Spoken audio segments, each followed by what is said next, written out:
Bharat Japan के बीच दोस्ती का नया अध्याय शुरू हुआ है। Bharat Japan joint economic forum में प्रधानमंत्री मोदी ने जापानी कंपनीज की दिक्कतें दूर करने के लिए जापान बिजनेस वीक शुरू करने का ऐलान किया। इसके तहत प्राइम मिनिस्टर्स ऑफिस के सीनियर अधिकारी सीधे जापानी निवेशकों से बातचीत करेंगे। दोनों देशों ने अगले 10 साल में भारत में 10 ट्रिलियन येन के जापानी निवेश का लक्ष्य रखा।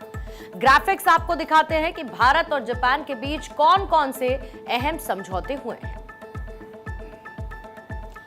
तो भारत जापान के बीच में 6 क्षेत्रों में समझौते हुए हैं। आपको बता दें, डिफेंस नौसेना का नया सिस्टम बनाएगा। भारत जापान मिलकर नौसेना के लिए यूनिकॉर्न रेडियो एंटीना सिस्टम विकसित करेंगे।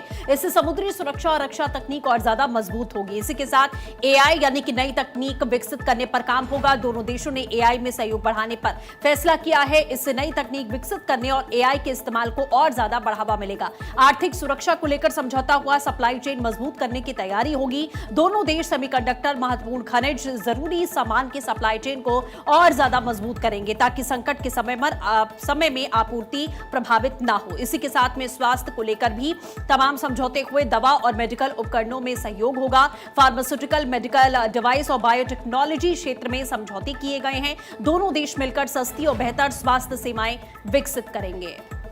इसके अलावा ऊर्जा को लेकर भी सहयोग बढ़ाने पर चर्चा हुई है। बायोगैस के 1000 प्लांट लगेंगे। देश में 1000 बायोगैस और ऑर्गेनिक खाद प्लांट लगाए जाएंगे।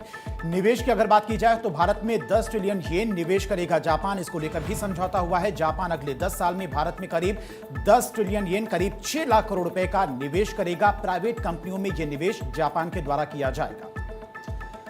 तो Bharat Japan joint economic forum में 129 एमओयूज का ऐलान किया गया। इन समझौते का मकसद दोनों देशों के बीच निवेश, उद्योग, मैन्युफैक्चरिंग, तकनीक, कौशल विकास और सप्लाई चेन को और मजबूत करना है। इसके साथ ही साथ भारत में 2 ट्रिलियन जापानी येन यानी कि लगभग 1.18 लाख करोड़ रुपए से ज्यादा के भारी निवेश की घोषणा की गई।